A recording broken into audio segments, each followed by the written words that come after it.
Hello, and we are getting started. So today we are going to be talking about neurodivergence and starseeds.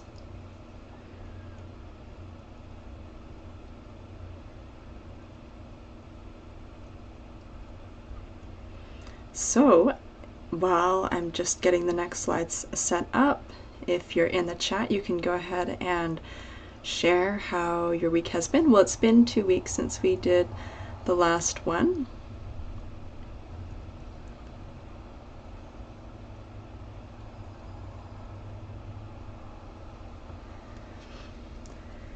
And it's been interesting. There's been new energy. This past week I've felt new insights coming in, and then also this period of fatigue. Like, I had some days where I was falling asleep in the middle of the day, just passing out, and that hasn't happened for a while. So we've been having periods where it's been really exhausting, really tiring, because we're purging lots of energy. We're working through lots of stuff energetically underneath the surface, and so it takes that much more energy to work through that. And depending on how sensitive you are to those energies, it'll affect you to a different degree. And I do find I'm still able to do my normal day-to-day things, but I don't have the energy for extra socializing, or sometimes I'll skip working out and I'll just rest. So this past week has required a bit of that. And new, or I guess old, triggers have come up, and just working through that. So whenever we get those triggers that come up, it's really good to be really present with it. Maybe journal about it and recognize that, whatever issue or whatever problem's right in front of you, it's not necessarily that is causing that pain. It's just bringing that pain within you. You can recognize that. And then you can actually choose to shift your perspective, recognize what thoughts that you're thinking, and are they increasing that pain that you're feeling. You can actually find a lot of peace if you look at your thoughts and you release everything that is causing you pain. So I had that come up for me this week. It was triggered by another person, and I was able to go through that process of recognizing this doesn't necessarily have to mean something negative. I don't have to attach negative meaning to it. So I was able to turn it around and find peace in the situation.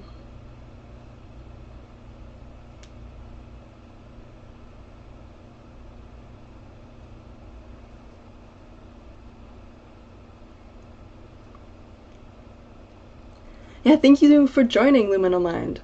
Your adoring fans await your fateful return. Your description here is epic. Really looking forward to my Saturday studies with you. Thank you so much. And if you want to check out Luminal Mind's channel, they have a series that looks really interesting. And if you want to include the name of the series that you've started in the chat, so anyone who's interested can look it up. Last 2 weeks have been great, actually. Lots of energy and movement on my side for sure. And I'm coming out of a 7-month tired phase. Oh my gosh, yeah. So you're sensitive to the energy, and you can really feel the changes in that, and recognize that, it's not necessarily that you're doing something wrong. You can be you're doing all the right things, and those are just supporting like what you're moving through. And everyone is experiencing it slightly differently. So for example, right, like we're going through the process of ascension, and so I've talked a little bit about that on these lives. And there's people who say lots of different things, and they can be kind of close to what we see and experience, and that varies from the apocalypse to aliens showing up, to like society completely restructuring, discovering like the history is something completely different. So there's lots of different videos on that. And what I'm finding is that, you know, whatever you're focusing on, it really does have to be centered in the now, in the present. If you're looking at stuff and having fun researching it and it's expanding yourself, that's great. As soon as you start to go into a space of fear or limitation or contraction, then it might be time to just step away from that. And of course, we had the total solar eclipse that was a little while ago, and there's a bunch of hype about that. And people were thinking that, like, you know, something big is really going to happen, and everything might just shut down, and you gotta be prepared for whatever happens. I personally think, you know, these changes through the ascension process, they can happen really strongly on an energetic level. It can be a really smooth and not painful process necessarily. I mean, we all have to go through elements of pain as we clear out the old stuff. Just like your house cleaning, it's kind of painful to get rid of that, but once it's gone, it feels much better.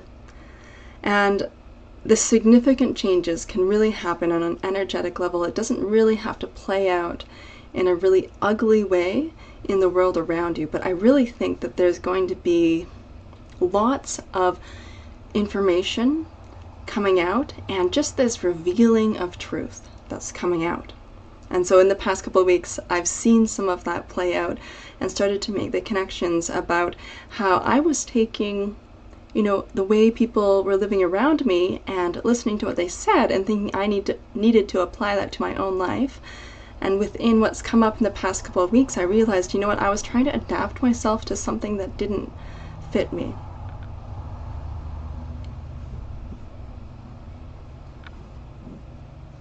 Okay, so luminal mind.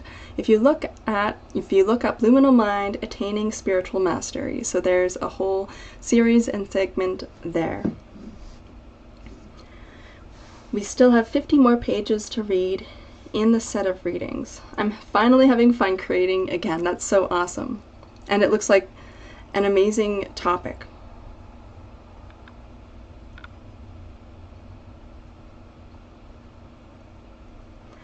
I've always been hyped by the sky clock. I even predicted an eclipse when I was 7 or 8. I totally saw it in my mind 24 hours before it happened. No one told me about it, I promise. Whoa, that's cool.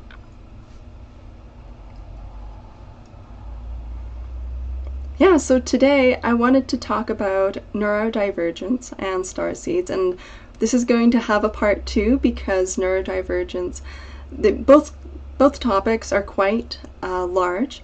So I have some slides that we're going to go through, and then I'm going to just talk freely about my different ideas on the subject. And just as an introduction for the topic of neurodivergence.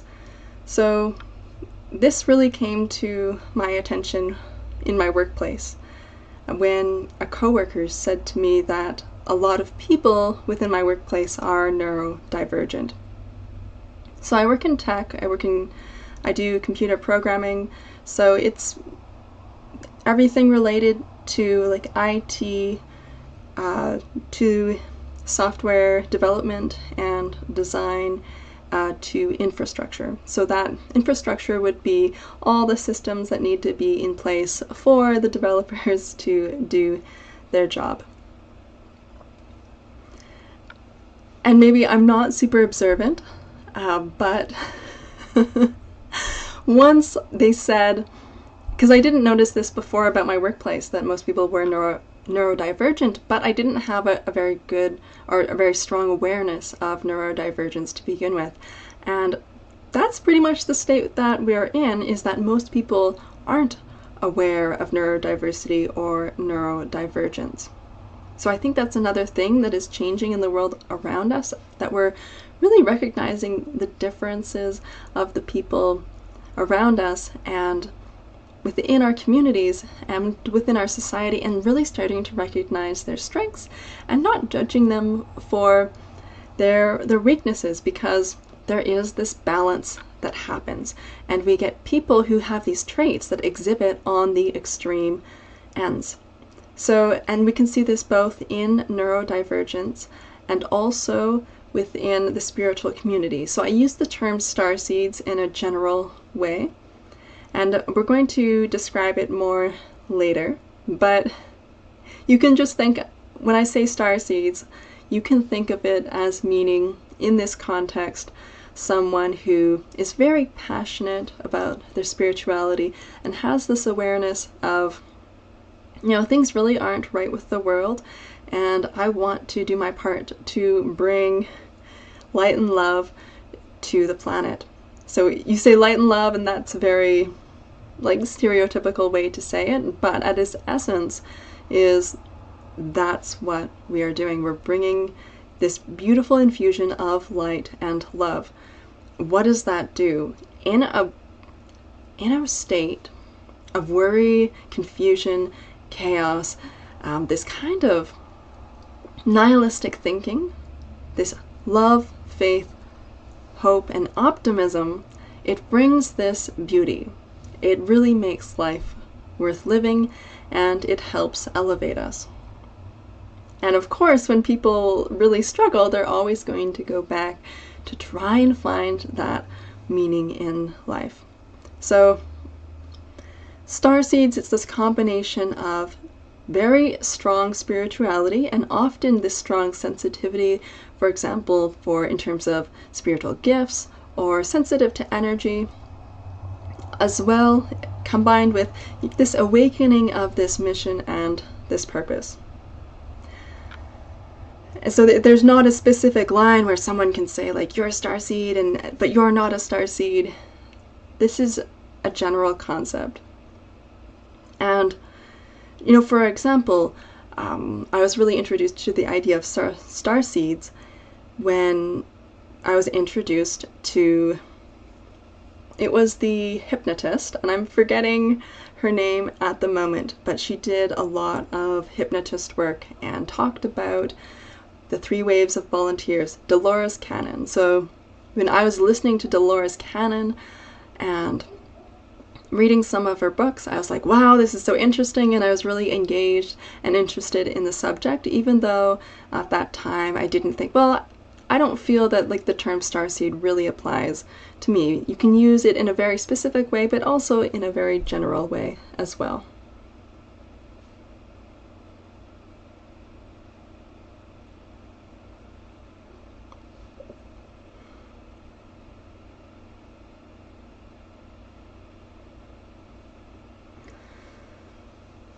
So back in the last part of 2023, I had this insight, because at that time we were doing lives on spiritual gifts. So I was talking about the different ways in which we receive psychic information, or basically communicate with guides or our higher selves. And so I was practicing this at that time to make sure that I was also doing the work and not just, you know, telling other people to do it. And one of the messages that I got, I was having a lot of trouble with my coworkers, feeling really frustrated with them, annoyed by them, and it was more than usual. So this has changed. I'm not as bothered by them anymore. But there was this triggering going on where I was really bothered and really irritated by my coworkers. Of course, their behavior hasn't changed that much, but there was this process where I was getting triggered, and I received this personal insight that people who are neurodivergent are spiritually gifted. So I'm taking that into the context of starseeds here. So at that time I was thinking about spiritual gifts and like that sensitivity to the spiritual. And also when we talk about neurodivergence, something that can show up with them is there is this really sensitive taste, touch, hearing. So there can be all these sensory issues with volume, like things being too loud, being able to hear really, really sensitive, and just being overwhelmed by that sensory information. So having a few issues with food. So I have a coworker who has multiple food allergies and they're very restricted and limited in their diet. So that's something that shows up. The sensory issues with touch can be really strong sensitivity to heat, cold, fabrics, a lot of things that can just make it really tough and really difficult. So, and this is a difference in the neurological wiring of the brain. And of course, the brain connects to the sense of touch and taste. So you've got your neurons in the brain that are connected to the different neurons. So for example, the different neurons throughout the body that allow us to perceive information around us. So you've got this heightened sensitivity and also this difference in perception. So now these intrinsic differences, which are inherent to the biological structure, when I was interpreting this insight, I was thinking, maybe this kind of body or this kind of vessel is ideal, or would seem ideal to a starseed, to a soul coming from a higher dimension into this body. So, there's different ways that you could interpret this. You could say, okay, so if we say a starseed is someone that it's a soul that is from a higher dimension that's coming to Earth for the purpose of raising the consciousness or vibration, then they could be looking at this segment of the population that has these traits and saying, you know what, that is an ideal body or vessel for me to inhabit. You could also say that, okay, all people who are neurodivergent are starseeds.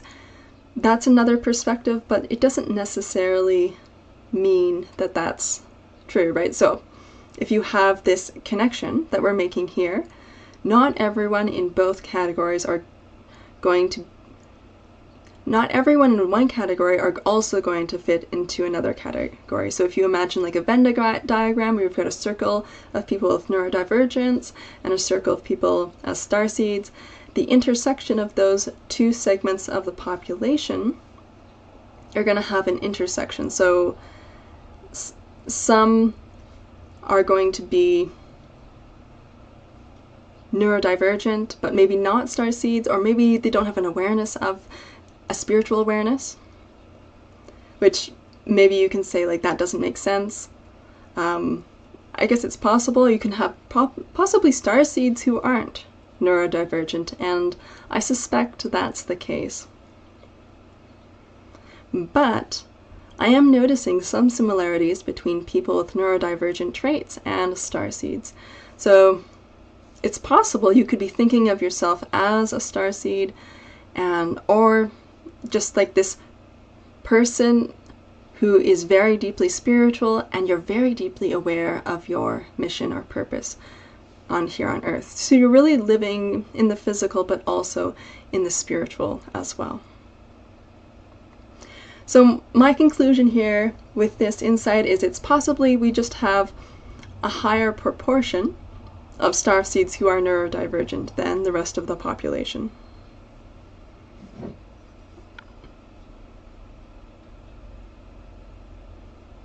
Yeah, it's a fairly, there's not a lot of awareness. So we're going to talk about it a little bit more to discuss it. And of course there's I think there's a lot more information available on it now than there used to be.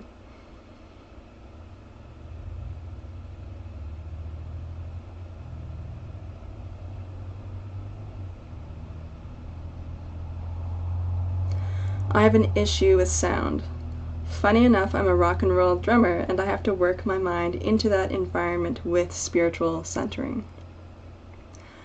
Yeah, like, I have an issue with sound too. I don't mind metal music as long as it's at a low volume, which if you're at a concert, that's not likely to happen.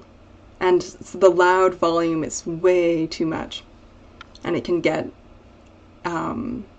like headaches and overwhelming and just completely overstimulating. And that's interesting that you say you use meditation to help orient yourself. And I've been noticing lately sometimes that I get, like with the sound, I'll just be in my normal environment and all of a sudden, like the sound of like people talking around me or talking to me is way too loud. And I'm like, and it'll just like the volume of my senses will just turn up. It's super strange. Like I've never had it like glitch out like that, and then after a while it'll like turn back down. And so like there's part of our perception that is filtering out this information. So it's very interesting and very, very strange. So it's possible to deal with this and manage this with meditation. So there are tools that you can use, and I didn't get time to make notes on that today, but that's something I wanted to talk about, different strategies that you can use. The heightened sensitivity, yeah, check. Sound sensitive, check. Future thing for raising consciousness, check. Yeah.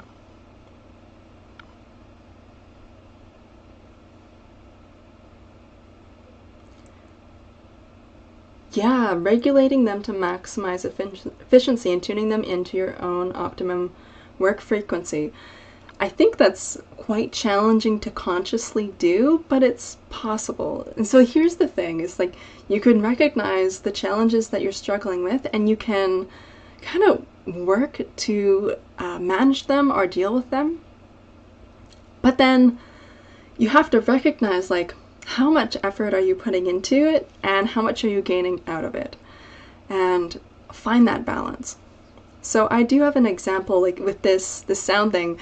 When I was in high school, I could not stand pop music or top 40. And of course, whenever you're in an environment where you're forced to listen to music, it's usually top 40. And I used to ski race. So at the ski race, they would blast top 40 or pop music from in the stadium the whole day. And this was really difficult for me to be able to focus and get ready for my race and do what I needed to do. It really bothered me. What was even worse, when I would go to the race and be at the race with a team, because we'd travel as a team, because you'd have to fly to a lot of the races, especially the important races, and of course those are the ones where you need to focus. So that was stressful. But one of my best races that I had, they were playing pop music in the car on the way to the race, and this bothered me so much. And I decided, okay, I'm just going to meditate and focus. So I was just sitting there, like just letting my mind calm and focus itself and just breathing. And so you have this environment that pushes you and pressures you to overcome your limitations, and I had such amazing focus that I did really well in the race. I qualified that was a qualifying race to go to Worlds. I went to Worlds. So it turned out well. And that's so interesting that, you have these challenges in your life, and because, you're already in that place where you have this extra challenge that you have to deal with, if you can manage to embrace that challenge, like, it can really propel you into where you've really dealt with all your limitations and you're really able to demonstrate your strengths. Pressure creates diamonds. Yes, until the diamonds crack and collapse. So here's the balance and the struggle, because yes, pressure is great, but not too much. There's this optimal balance. So during this time in my life, I had enough support that I was able to still, have this performance. Later on, after high school, my life just fell apart because I didn't have the same support in place. And I had these like unrealistic expectations for myself, because like, oh wow, look, you're so talented, you can do so much more, with no recognition of, you know, the challenges that I was facing. So today we're going to bring up like some of these elements that are common with being neurodivergent, and hopefully by next week I will have the full list more completely laid out, because there's quite a bit of traits that are related to neurodivergence.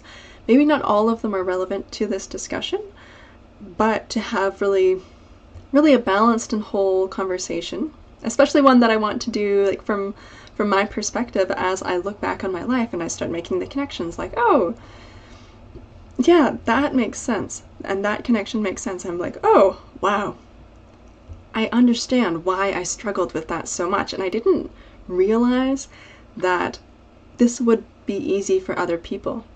And that's a big, huge thing, because as soon as you realize that, oh, well, this is so much more of a struggle for me, and it's not weird that I'm struggling with it, and it's not my fault. And then you can release this shame that's related to that.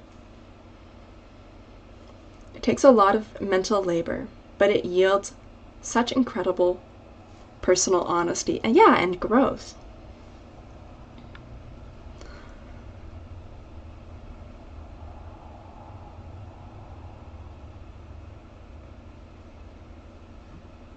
Okay, so I'm just going to go over the description that I did for this video. So what we're talking about here is we're going over starseeds a bit. I'm not going to get too much into depth in terms of discussing what starseeds are, but I'm going to bring up like the common threads that I'm seeing between them. And we're going to have more of a discussion on neurodivergence, because I'm expecting there to be less awareness of that, which is kind of interesting that, well, at least in my mind, the idea of starseeds is quite well accepted within the spiritual community, and there are quite a bit of videos on that. I do find in trying to look up information on neurodivergence that it can be hard. When I first looked it up, I saw that they said that, I'm not sure if it was, I think it was specifically autism that I was looking up, and they said it was a developmental disorder. And of course, me lacking some tact, I asked my coworker, who has been diagnosed as autistic, if that was true. And I was met with some uncomfortable stares. Because obviously, you know, saying autism is a disorder implies that it's a negative thing.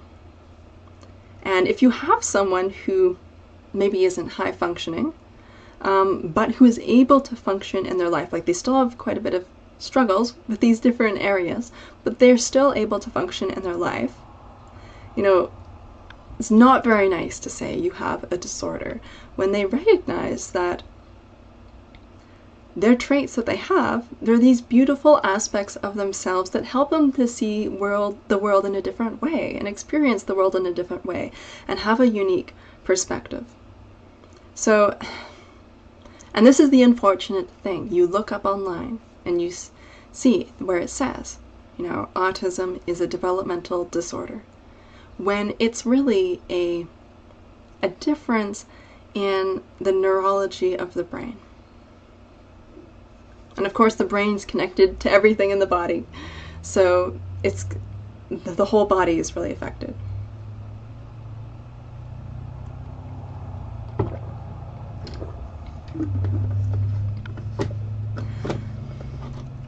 And part of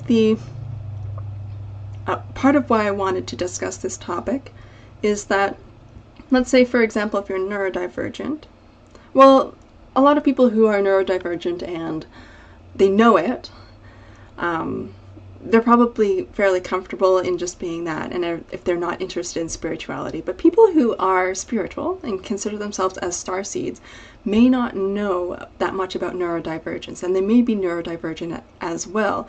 So if you have this limited perspective where you're only considering the spiritual aspect of yourself, and you have people around you who don't recognize that, who aren't spiritual, who don't recognize that, if you connect to the traits of being neurodivergent as well, that gives you a framework and a way to communicate to other people around you who aren't spiritual. So you can be neurodivergent and highly spiritual or a starseed, but part of my goal here is to increase your vocabulary and your awareness, and I find that can be really helpful because, the concepts and models that we have within our society, they can help and expand our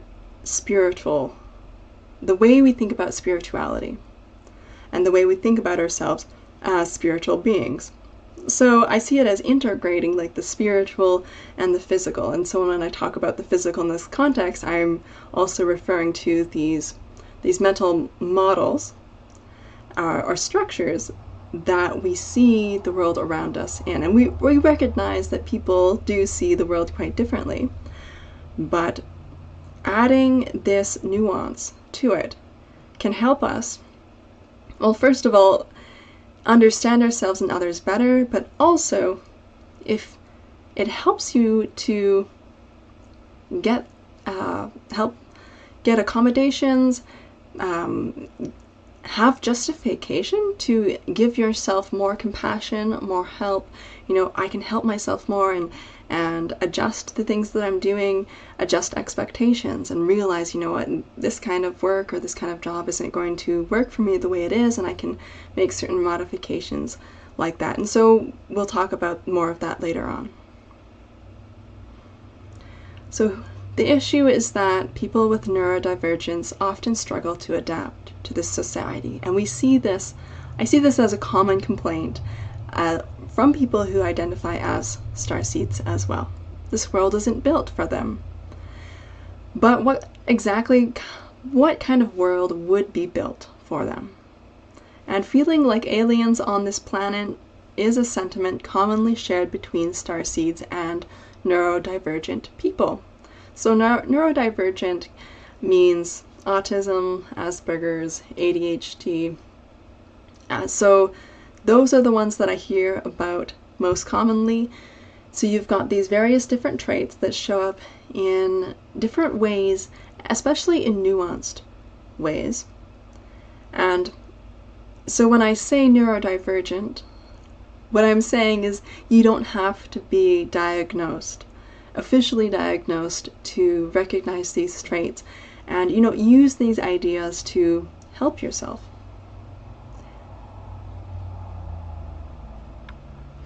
And as I started to learn about this more, this helped me because I started to have more acceptance and love for myself and recognize, because you can say, I love myself and I accept myself, but it's not permeating to the subconscious. So this kind of nuanced or granular awareness or discussion, it can actually reach the subconscious and really work on that understanding and acceptance of yourself. Because as you have these realizations, wow, I'm special and unique and different in this way, and maybe it doesn't show up in the same way as it would for someone that I know who is diagnosed, whether it's a personal friend or someone close to you or someone you know in the media who is diagnosed. You can still, add this to your model of your identity and use it as a reason where, I don't have to fit in to certain ideas that with this knowledge, I know, they're not going to work for me.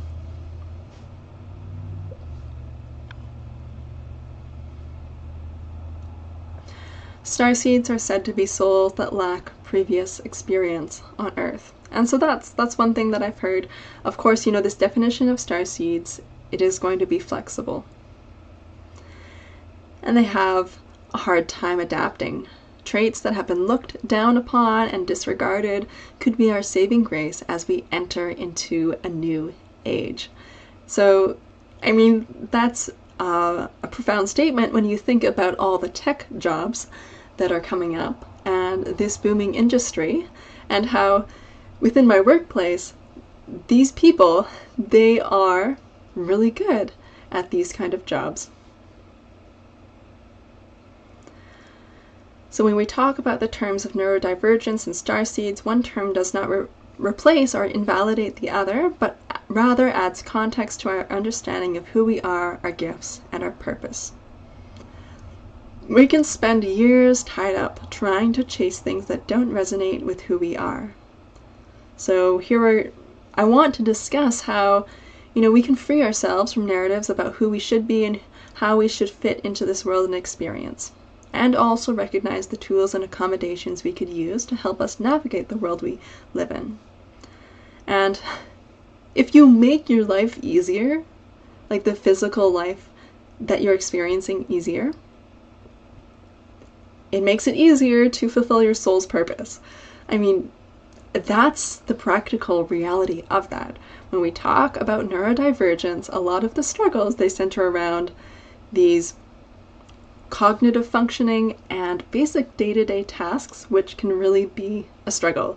So I'm hoping to discuss more of that in the next live stream, but today at the end I'm going to talk about, freeing yourself from narratives about who you should be. This is why I get labeled as an iconoclast. People who don't understand have to put Latin names to it. Yeah, we get these general labels, and there can be a lot of stigma and this negative connotation attached to these labels because of that lack of understanding. And of course, it's such a beautiful thing when we have this awareness and understanding and knowledge where we can understand ourselves better. I was talking about how I was judging my coworkers and feeling really irritated by them. And I've recently, in the past couple of weeks, had this realization that, my coworkers were triggering me because they were showing to me these traits that I was refusing to see in myself and refusing to accept in myself. So the neurodivergent parts of me that I was trying to assimilate to society, to kind of hide and suppress, that I judged, I was judging in others, but I wasn't seeing them in myself. So I've had it's quite a big shift. Another motivation for me looking into neurodivergence. So I was really attracted to this coworker, and I could not understand their behavior. It was very confusing. The more I researched, the more I recognized their behavior as, this person isn't an asshole, or they don't care. These behaviors were very typical neurodivergent, autistic behaviors. Of course, there is an issue of me saying this person is autistic or this person is neurodivergent, because there's that pressure where you're kind of putting that on someone else. It's a lot better for them to be able to have their own path, because there can be this resistance in acknowledging and accepting yourself with that label and accepting that as part of your identity, especially if it's something that you're familiar with as having a lot of stigma. And I think we are destigmatizing our views around neurodivergence and recognizing how, it shows up for a lot of people. And through this, we can recognize and validate the struggles that people have been having, and also have a more, a community that we're able to really accept people more as they are.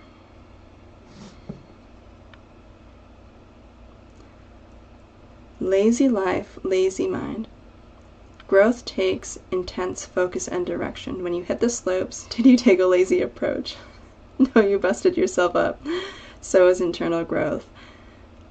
So I think that also when we look at these terms, neurodivergence and starseeds, a similarity that we see is they are facing like this intense struggle that is forcing this internal growth. And of course, as soon as you have this internal growth, you're starting to heal trauma, wounds, and by just clearing out all this junk, you're elevating yourself, you're elevating your frequency, you're elevating your vibration, and you're having an impact on the rest of the planet.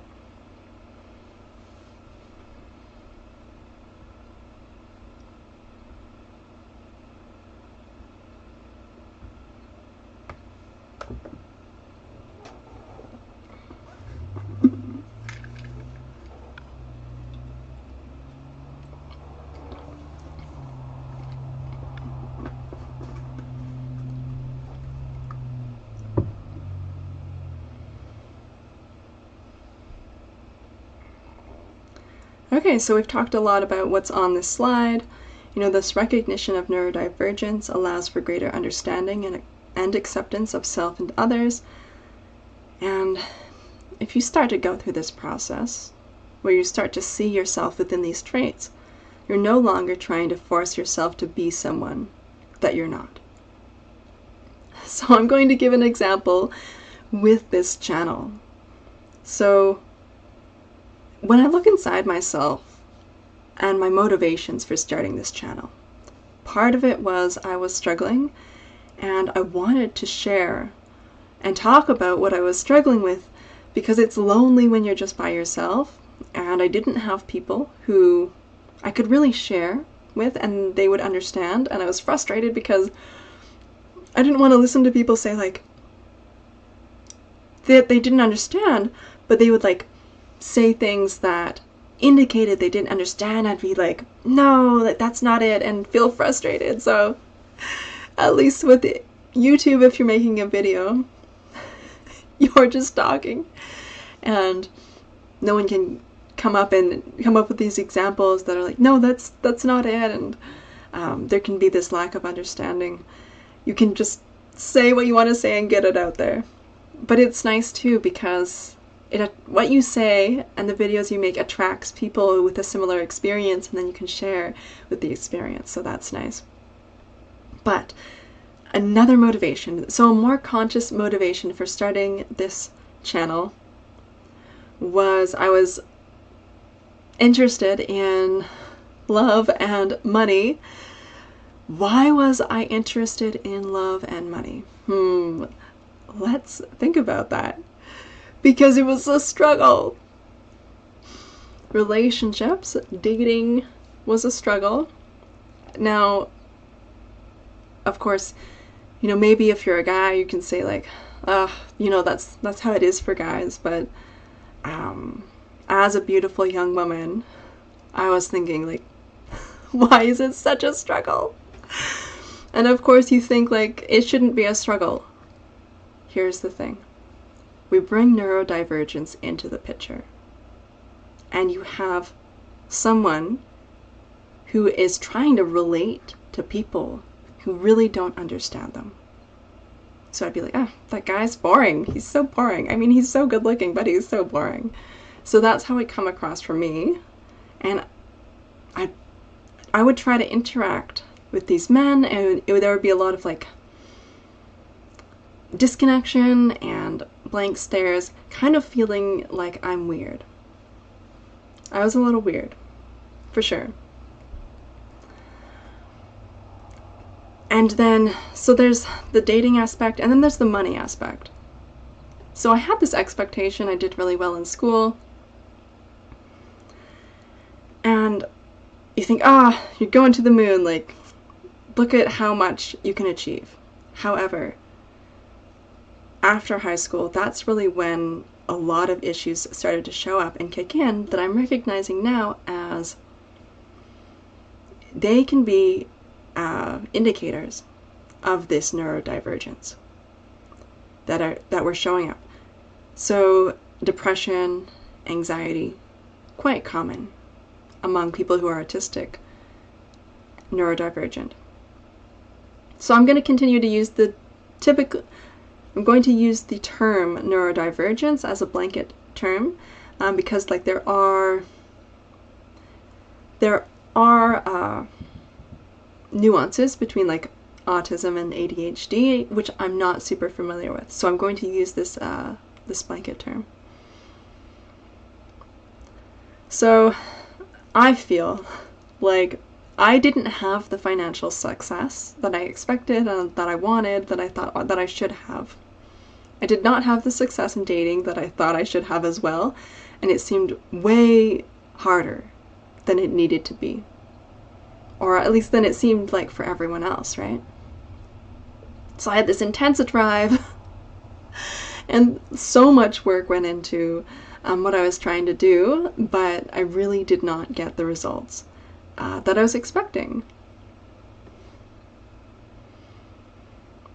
And here we see the missing puzzle piece. So neurodivergence could explain some of that.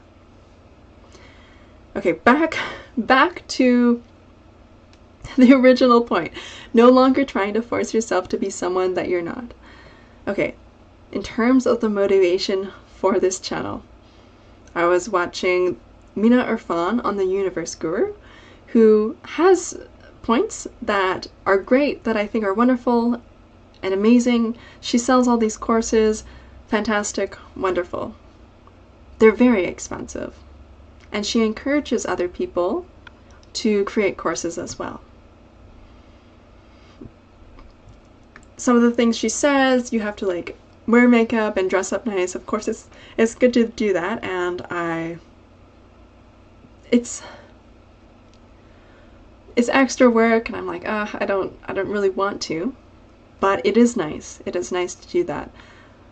The thing that I don't like is that I felt pressured to do that. I felt pressured to follow this mold.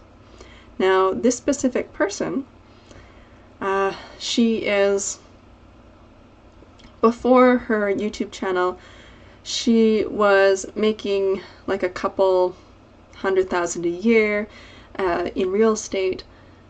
She was a hustler. She was hustling.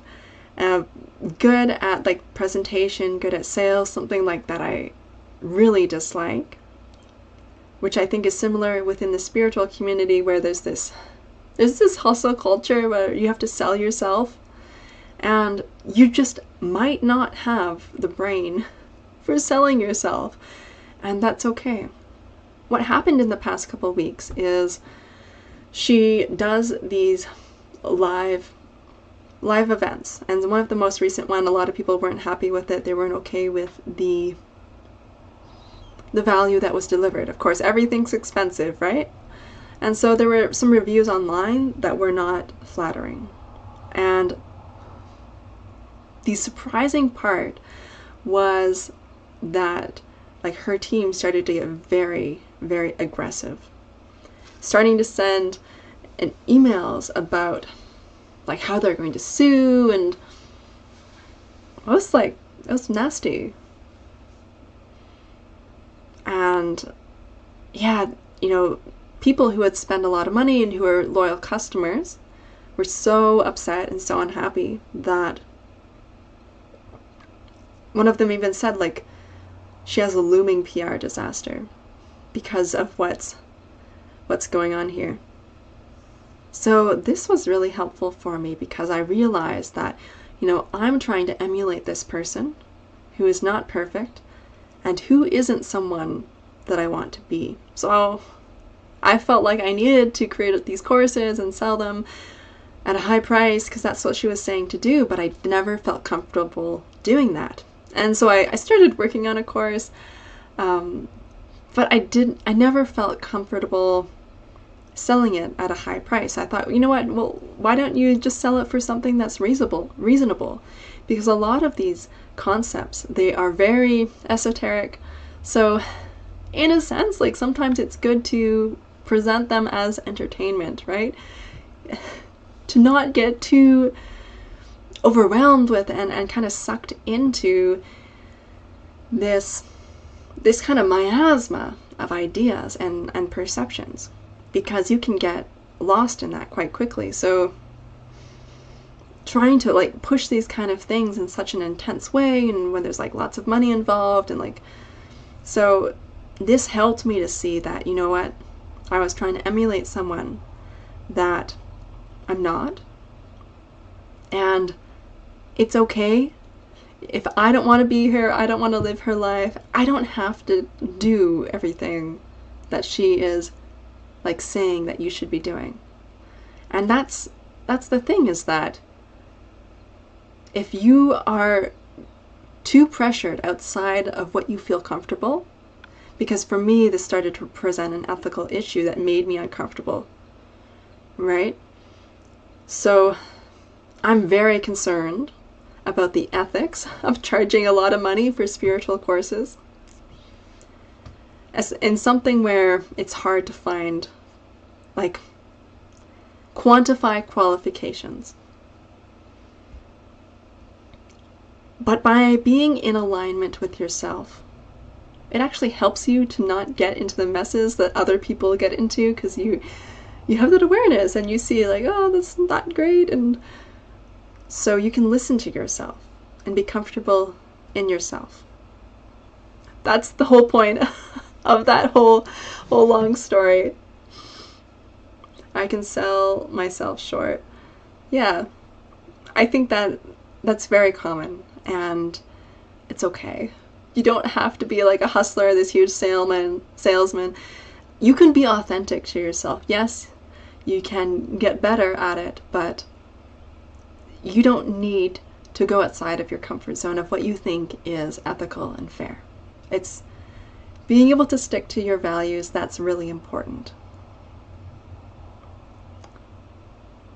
This key term, value, is hard to discern. Adding value while keeping cost as low as possible. There's too many out there taking a cash grab on less than inspiring information or services. Yeah, information that is available elsewhere. You could read a book and get that information. There's value added when you're filtering it through your own consciousness and you're making connections, right? So, you know, in terms of this live, like I'm adding some of my experience and like making this connection, but I am also using other sources, and I'm referencing and providing sources. So one of the criticisms of this lady is that she wasn't providing sources. I was like, oh, that's not good. And she has a university degree too. I'm like, oh, yeah. If you go through like the academic world, you should know like how important it is to provide sources. If you haven't been part of that world, like, it's understandable you're not aware of that, but if you've done that, like, the I forget the term for that. It's your, you should know better. Yeah.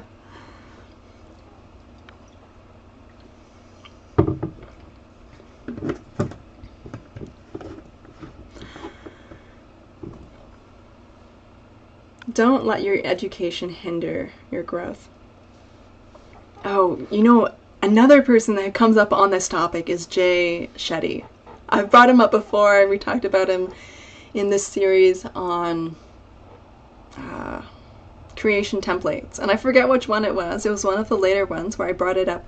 We're talking about how, like, Jay Shetty was bringing up, like, these higher level concepts to a general public, and he was trying to make the cost of the courses low, like $50, and then you've got people who are buying the course and they're really not ready for the concepts, and so I was explaining it that way. However, I recently since then have seen an ad that Jay Shetty was doing where he is selling his course on learning how to become a coach, like a spiritual coach, like a life coach or something like that. He's got this course for it. And I was like, what? Dude, I thought you were a monk. Why are you selling this course for people to sell other stuff, and it's like this pyramid scheme. I was like, this is sketchy. And I went and I looked him up, and I listened to Voidzilla. So this is the same channel, the guy who does the CoffeeZilla channel, and listened to him because I like a lot of the videos that he does exposing scammers.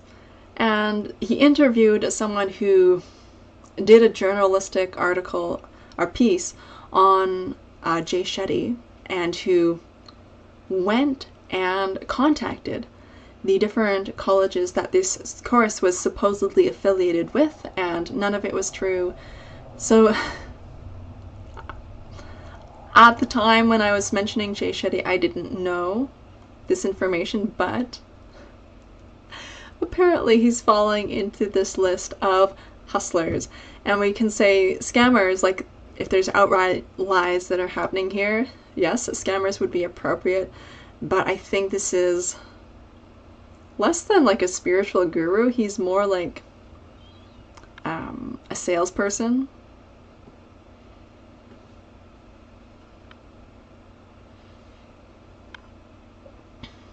Especially since he made it seem like he lived in India, when the actual evidence points to that he did a visit to India. So that's sketchy, but he's an amazing salesperson, because like, look at the reach that he's had. Unfortunately, it's been through distorting the truth. It's not nice. And I think, as we go through this intense period, we're going through this ascension process. The biggest thing that I think is going to happen, especially within this year, is that we're going to be seeing these sides of people show up around us. People who have had an influence on our lives are going to be showing their true selves. And we're going to be seeing all these people in high places that we look up to, that we respect to, maybe even unconsciously. And we're going to see how, oh, yikes, there's this facade there. And recently, like, I've been doing some research on this lately, and I've been thankful. You know what? I'm glad I'm not in some of those positions, because there can be a lot of pressure and can really skew people. And they can be surrounded by a lot of people who are really devoid of empathy and ethics. And, oh, I can't imagine.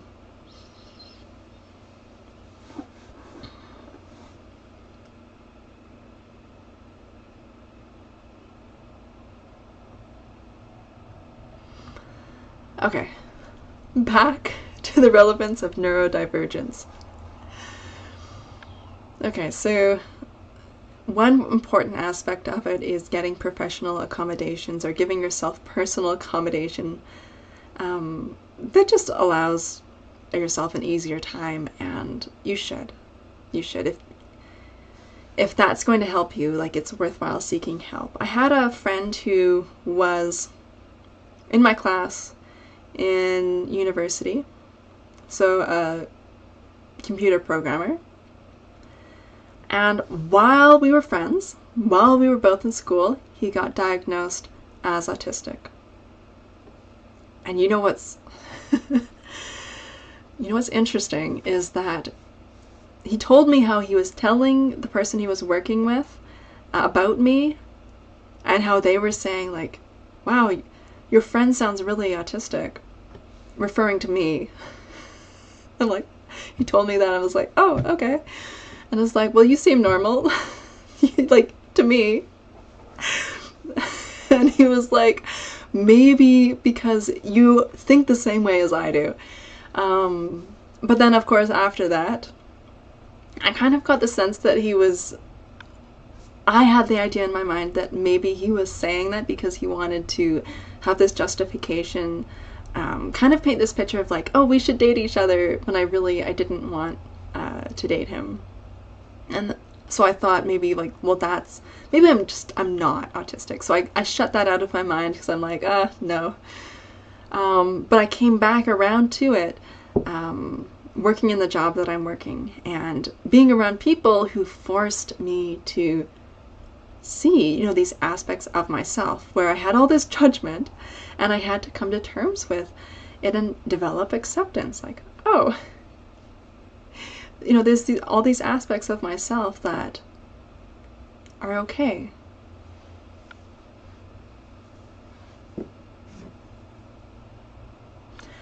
Another great point. But with our own internal intentions, all things can weave into the cumulative knowing as a result of our studies. These famous peeps can go rogue in an instant. I think I said that word rogue wrong. Rogue. Okay.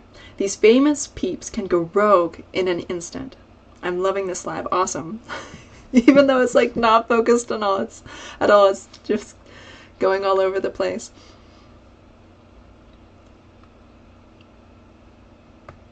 Okay, so raising the vibration or frequency of Earth requires integrating both the physical and spiritual experience. So you got to take care of both. And I've been thinking about this so much lately, just trying to get like the physical stuff together. And like I'm always struggling with something like sometimes like I get exercise and sometimes I get like the food, eating healthy, because that can be a struggle. And then like sometimes I get the laundry and the cleaning done, but I never get everything done. So I'm still working on that. Still doing research, trying to figure out like, what's gonna work for me, and also recognizing, you know what, it's okay. It's okay that you're not getting all of it done. So here's the thing, if the physical experience is too difficult, it creates setbacks for your soul growth and development. So yes, it's great to be challenged, but you need to be able to recover enough from those challenges to be able to keep moving forward. And you don't want extra struggles in your life that really aren't necessary. Like, let's make it easier. Us neurodivergent folk can appreciate being non-focused, yeah. Oh man, I went to business school, and I stayed in business school for 2 years. Surprise, surprise. Very, very little neurodivergent perception in business school. It was a struggle. It was such a struggle. And they would say things like, when you're talking, you need to like talk slow and be authoritative when you're talking so people will listen to you. And I've heard sometimes people who are neurodivergent, when they get excited, they start talking really fast. And so as I'm processing this and looking back and realizing, I felt pressure to talk slow. And if I'm just relaxed and I start talking fast because I'm excited, that's okay. Like, it doesn't invalidate you and make you less valuable. Make the words that you're saying less valuable. And there's all this bullshit. I mean, who's surprised that business school has a lot of bullshit in it? But I hated it with a passion so much. And I found it hard to really express how much I disliked business school. Like, a lot of people didn't understand, and maybe I didn't fully understand. I justified it like they're dumb. Everyone there is dumb, and I don't want to be around this, and I went into computer science. I'm going to do a whole different degree because I can't handle this. But, looking back, the brain is functioning different and perceiving things differently. And there can be this difficulty in being able to communicate this difference if you're not aware of it. So, like, there's that whole aspect of it where if you're in an environment where you're not fitting in at all and there's this huge struggle, it's gonna be so rough. And you're going to be thinking, like, I'm going to try and make myself do this because this is what it means to succeed. And if you can let go of that pressure, it can make your life amazing. Because if you've been struggling, and then you find an area or that you can shine in and doesn't have those struggles, you're like, oh wow, I was sinking and now I'm floating. But yeah, it was worth it to find an area and a job that is more suited for me, and I can work around it. Right? Because a lot of my job, there's not a lot of people interaction in it. So I do like interacting with people, just not a lot. And so I've been figuring out how to do that. And so I joined a hiking group and I met someone and we've been going hiking, and I joined a mountain biking group. So I show up and there's other people there, and maybe I'm not talking to anyone, but I'm like, oh, I'm around people. And so it staves off that just being alone all the time. So, right, so and that's an element of being neurodivergent. It can be like this being overwhelmed by people, like struggling to maintain relationships. So, and there can be this kind of lone wolf where you're really just by yourself, and then of course, that can make you prone to depression when you're just by yourself all the time and you're kind of in your own mind. So sometimes you do need people around you in your life. So it's amazing if you have a job where that is for, like, that works for you. Like for me, like I don't have to deal with people. Like customer service jobs, like, oh my gosh. Brutal. Like my boss, like, okay, you just need to answer the phone. So like I answer the phone and I'm like, hello? And they're like, you need to say blah blah blah blah blah. I'm like, well, why didn't you give me a script? Like I don't know that. How would I know that? And people assume that you know that. That was like, that's so stressful when you're like, I'm supposed to know something here, and I think other people expect me to know something, but I don't. Or like your mind goes blank. You're like, well, I didn't have a problem with this last week, but this week feels like a new situation over again.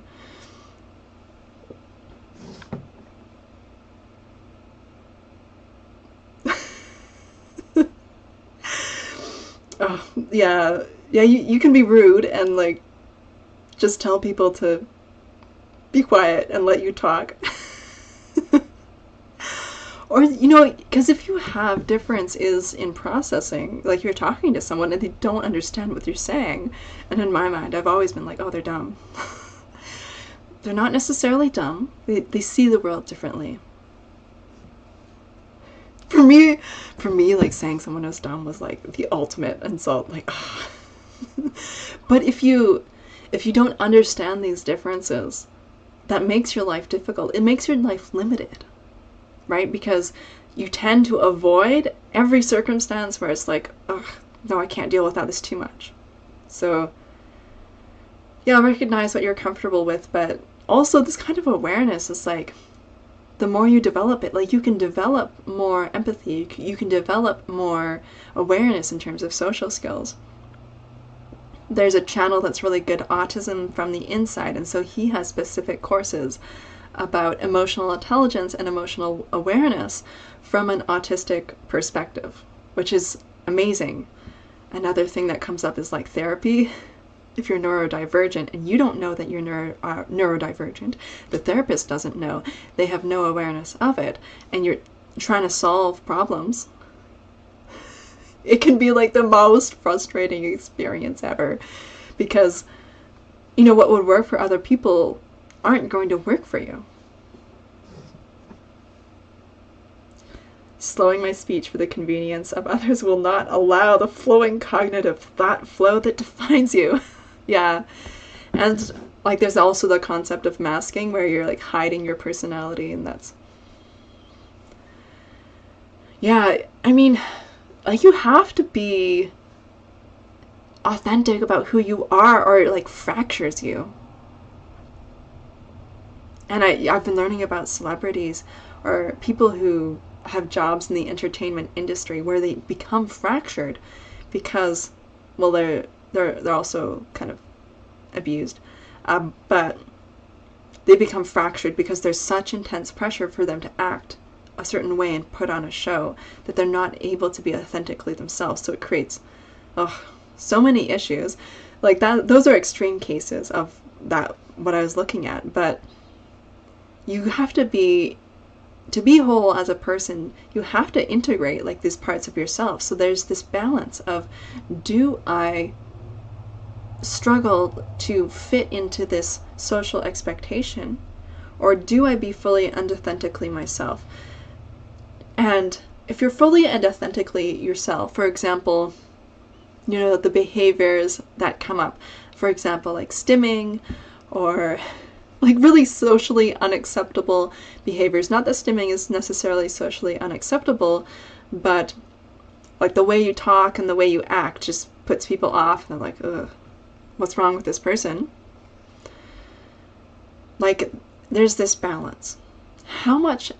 Where am I going to bring through my authentic self, and where am I going to concede to the social rules? And of course, it takes a lot of time to first be aware of the social rules, but also be aware of, okay, I don't want to shut myself in a corner, and I also don't want to not have any sensitivity to anyone else. But I want to bring forward myself in a unique, special way that's true to myself.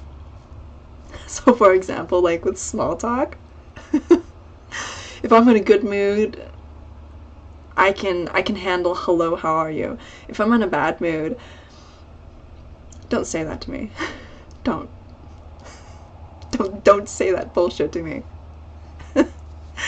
This is like a common example where the hello, how are you is like, you just expect me to say great, and you don't care how I actually feel. And I know it's not socially acceptable for me to actually tell you how I'm feeling.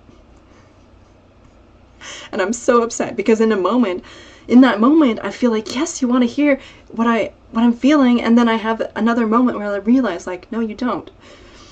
You asshole. You don't actually care about me. But it's like, it's a whole perceptual thing, right? Where it's like this, hi, how are you? And like this freezing of like, well, I'm not going to share how I'm actually feeling, but I'm not going to tell you great, because that's not authentic, because I'm not doing great. And like this simplest questions, it creates this quagmire of internal debate. And when people say that to me, and I'm not in a good mood, sometimes I just ignore them. Like, I'll just be outright rude because I'm like, I don't have the patience for this. I don't care.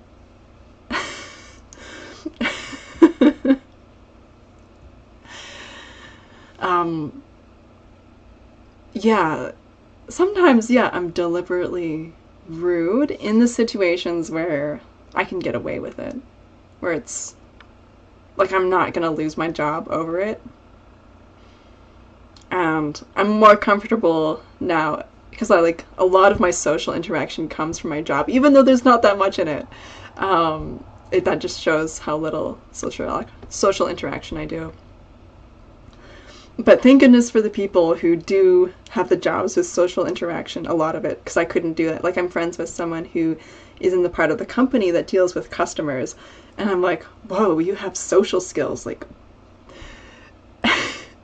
which is kind of funny because, like, he's male and I'm female, and we expect women to have better social skills, right? And then, like, he's on the other end of the spectrum, where I'm here, and I'm like, if I'm feeling good, and I like you, I'll put in the effort to have social skills. But if I'm not, and I don't like you, forget it. Forget it.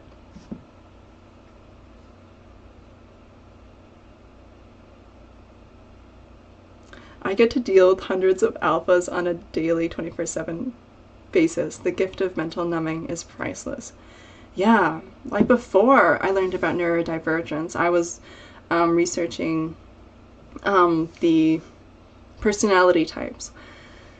So you've got I was looking at the 16 personality types, but in particular the cognitive functions. So I was watching C.S. Joseph, and if you look at the cognitive functions and you look at like this kind of like formula where how the cognitive functions work together in this analysis.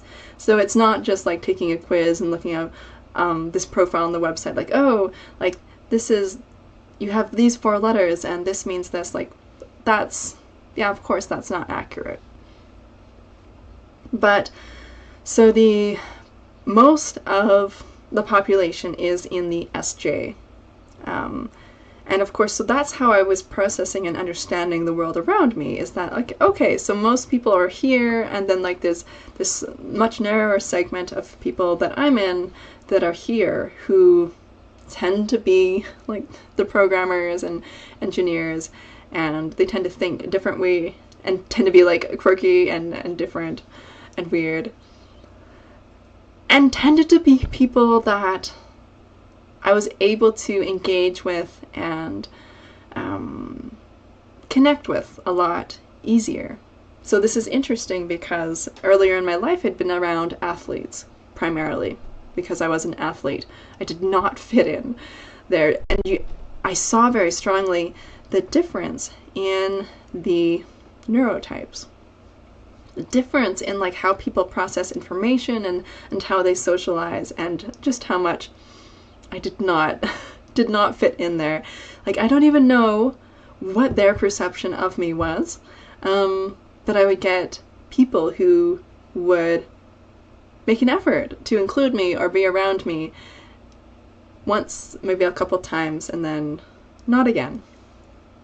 Of course, you know, there's some people who are really nice and wonderful that I stayed friends with.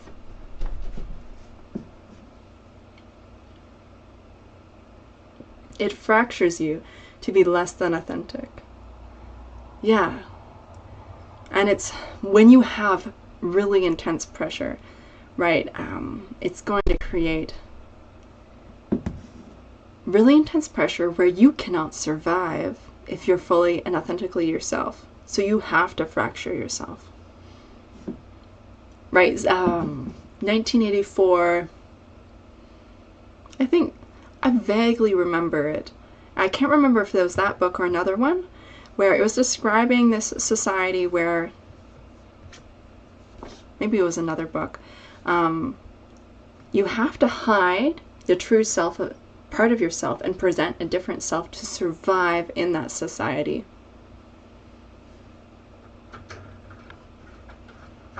You do that for too long, and then you don't know who you are. It's very confusing. So, for example, Amanda Bynes, from a very, very young age, was basically directed towards acting, playing characters.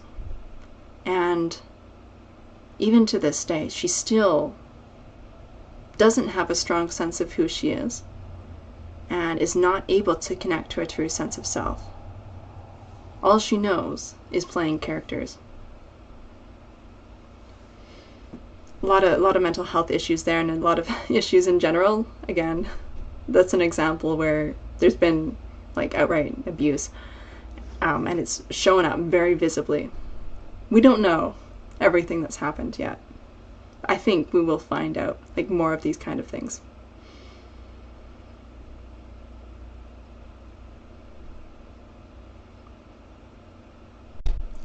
The mental numbing, I do that to shield my emotional response to argumentative clients. I have developed the skill to have difficult conversations with difficult intelligences. Oh my gosh. Oh, yeah. Oof. Yeah, I feel for you. I'm so thankful I don't have to do that.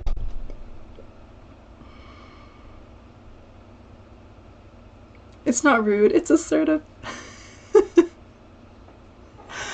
Oh man. I'm trying to do it more because people come up to me and say hello to me, and I don't want to talk to them. And like, I'll feel pressured to say hello back and smile, but inside I'm like, I do not want to. I feel uncomfortable. And so I'm trying to get myself to be like, just ignore them, even though it's like, it's so hard socially to do that, because then you feel the stigma of like, oh, this rude person. But being in tune with yourself is so important. And if you're masking, if you're presenting a different, pleasing person of yourself to everyone all the time, you are not in touch with your own intuition. And that can put you in a lot of danger. You can't listen to your own intuition. Is this person good for me, or is this person trying to take advantage of me? Because you're like numbing it and shutting your own intuition down, because you're not listening to yourself. You're only listening to like what other people think. Like, what do other people think that I should do or I should say here?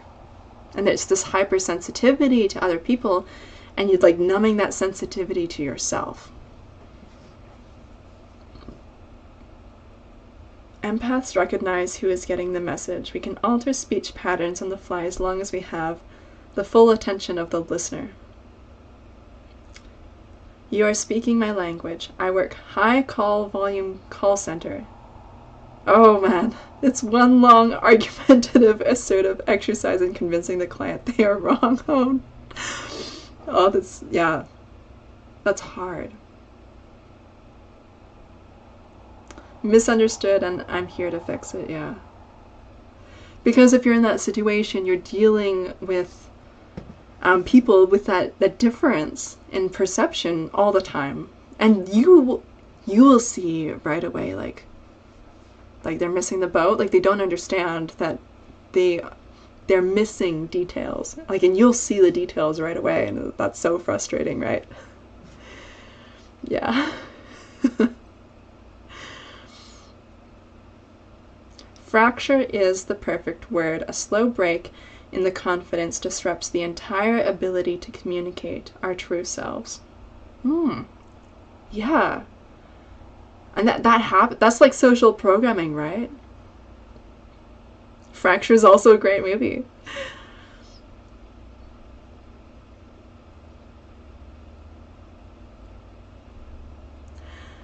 I have such a great time with the call center folks. I always end up talking about their kids, homes, lives, and then we get to business. So that's an interesting point. Because if you take the pressure off, you're not so focused on the end goal. You're able to take like a journey around. Like, you're releasing the pressure to get the end result. And that's the thing, is like easing the tension. Easing the stress, allowing yourself in these kind of challenges, giving yourself more space. That like opens it up to be able to have that kind of better communication, where you're more able to like see the pathway forward.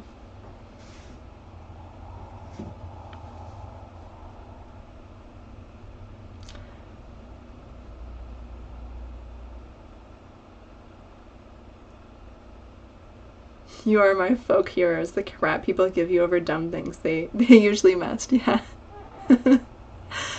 Yeah.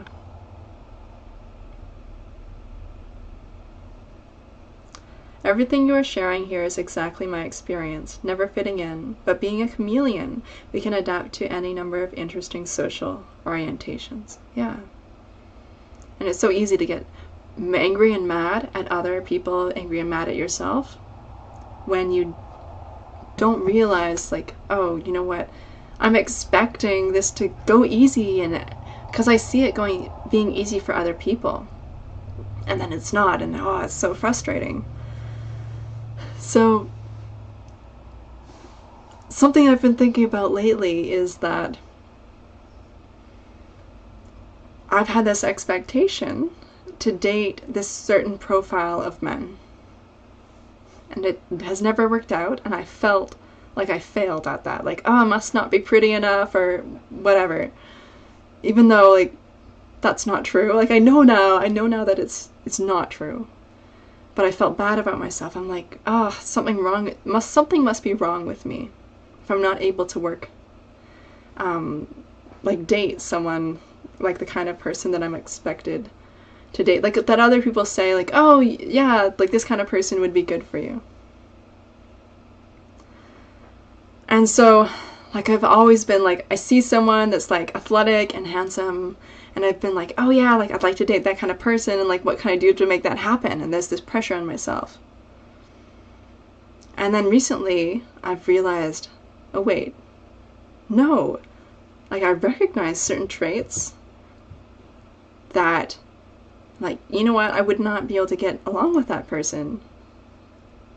And none of those people that I tried to date, or in my mind is like, I'm gonna try to date that person, it never worked out at all.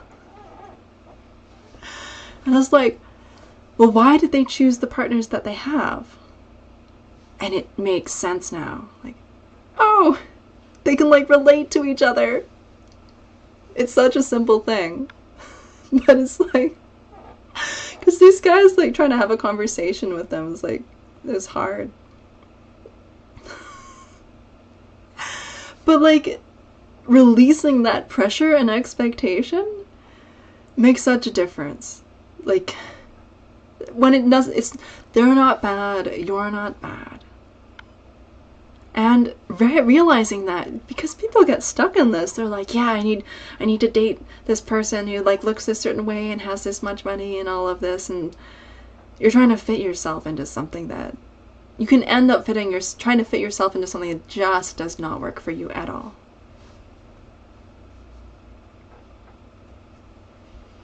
So realizing this, you know what? It's more likely that I'm attracted to someone who fits more of the common characteristics of someone who is neurodivergent versus, you know, what I was expecting that I would be attracted to. And realizing that, okay, that makes more sense. And also, that can contribute to my happiness and peace of mind if I'm actually with someone who works for me and I enjoy being around, and it's not this social game, because you get so used to playing the social game that you're kind of like constantly like evaluating yourself and how am I playing this social game, even though like you're putting so much effort into it and you're not amazing at it, like you're getting by. Of course, like the more practice, the better you get at it, and maybe at some point you stop caring about certain things.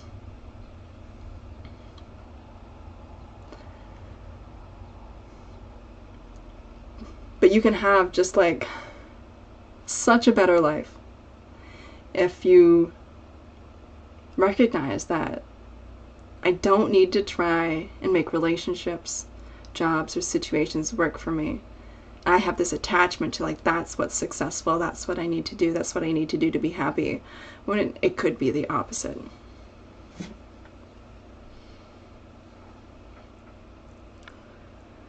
I've always been a loner, not necessarily by choice, but more of marketability. Okay, so neurodivergence, the marketability, like this is a big thing. And here's something like that the red pill movement does not recognize at all. So the first issue is people that show up within the red pill movement who are deeply traumatized by the women who are in their lives.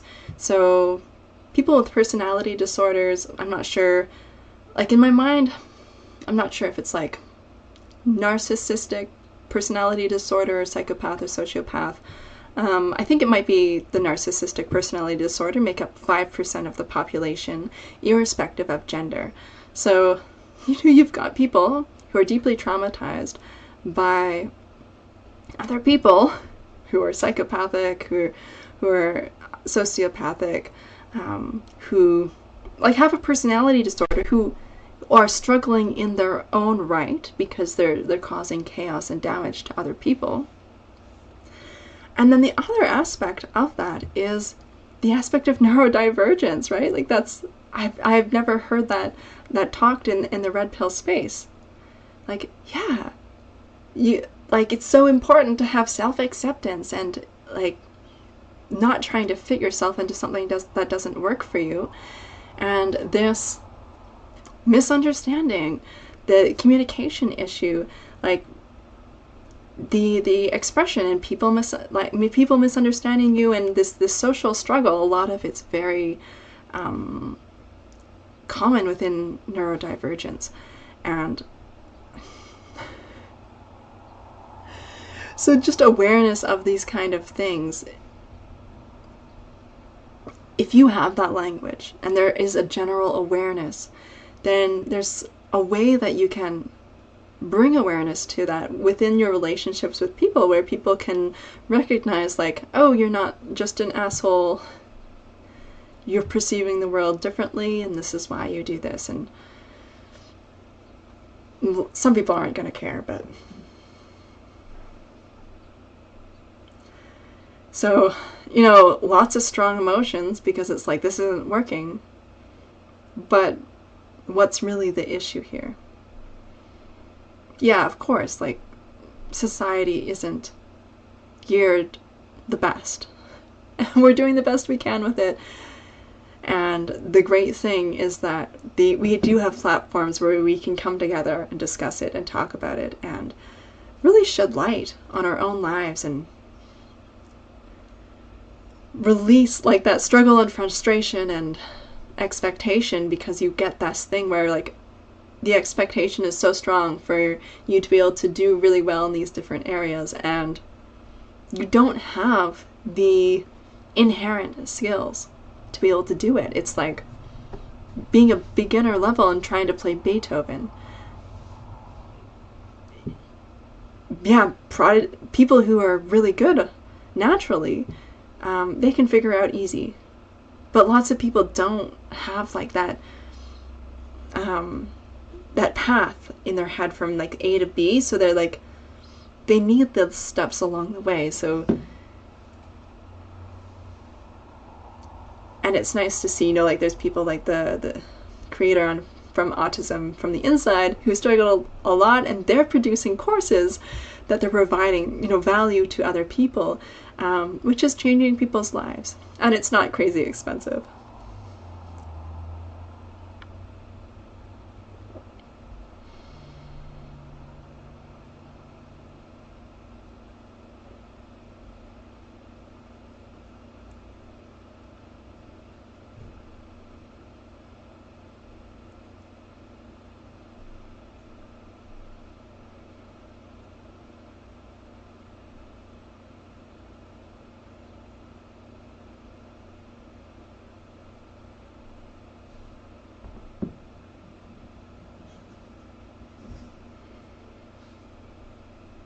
Radical self-acceptance. So very interesting. This neurodivergence language has captivated my mind for only a few months now.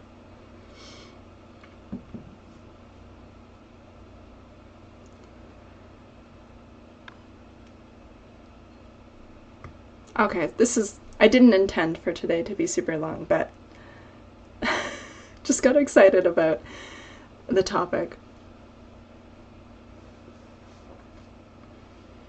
So I've got 10 slides left. And hopefully we'll get through them quicker. Okay, so the importance of being true to you. When you understand who you truly are, you can let go of trying to fit yourself into boxes that aren't made for you.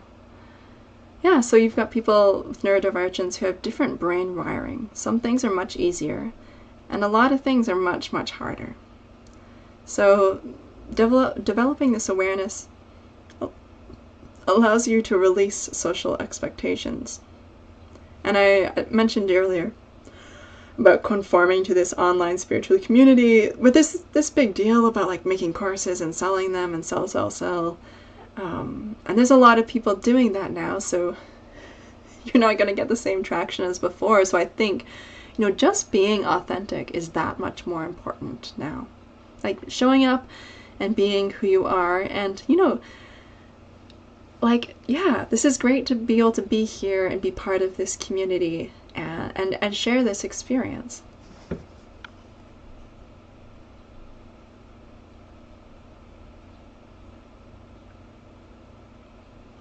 yeah, so share the book about self-awareness, about owning yourself, and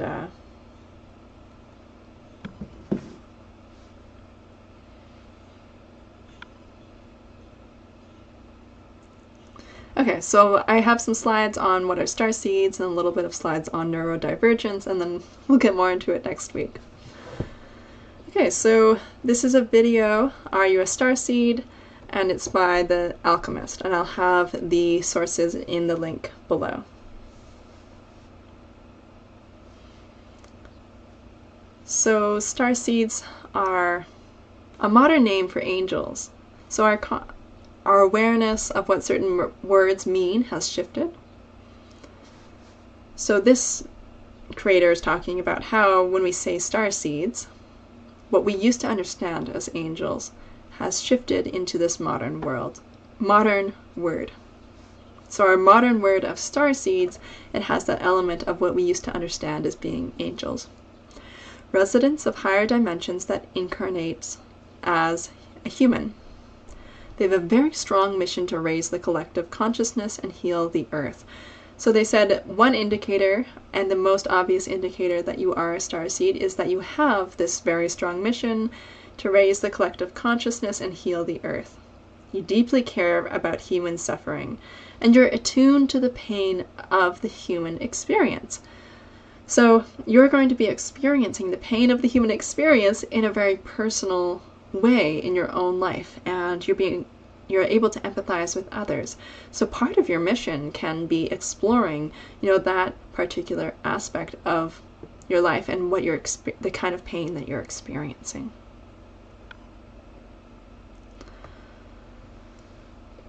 Okay, so there's this awareness of forces manipulating humanity to stay in a disempowered and unconscious state.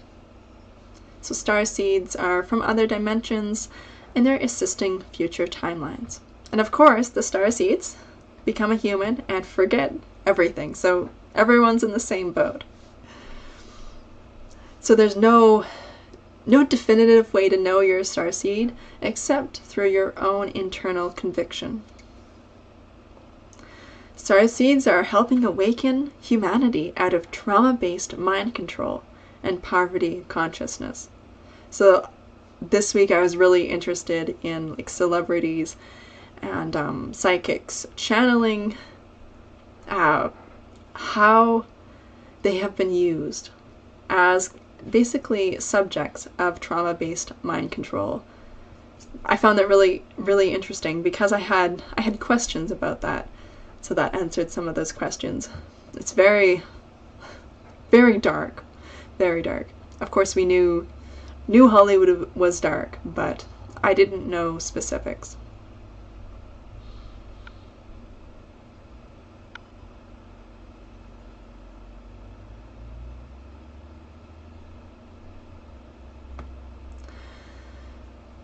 So humans are involved in reinforcing their own captivity by relying on a protector and giving up their power. So the military-industrial complex is one example. Giving up your power, trusting the government is going to take care of it, and when it's not. Accessing timelines where we spiritually evolve and use our power as source incarnate. So, this is part of the starseed mission. And starseeds in human form, they're in a state of spiritual amnesia at first, and humans in general are in a state of spiritual amnesia. So the starseeds are here to help them wake them up to their own divine spark. And people are disconnected from their higher aspects of their energy field and their soul. And so that's part of the starseed mission, is to make that connection again. Starseeds are helping other souls in their evolutionary process and growth by incarnating into human form. Okay, so here's the free will thing, is that, you have negative entities which are influencing people in a very manipulative ways. And it's oh, we're not violating the free will, but it's gray to the point where it's pretty much crossing the line. So to maintain this universal principle and law where everyone is sovereign and is required to have free will. The way that starseeds, or beings from higher dimensions, exert influence is actually becoming human and then exerting influence that way. So they're experiencing humanity so they can help trigger people out of a hypnotic state. So this is crazy because it's so hard, right? And it's so disorienting, right? Like if you're a higher being, and now you're human, you identify as human, you have all the human programming, but then you're like, wait, things are strange, this is weird, I don't fit in.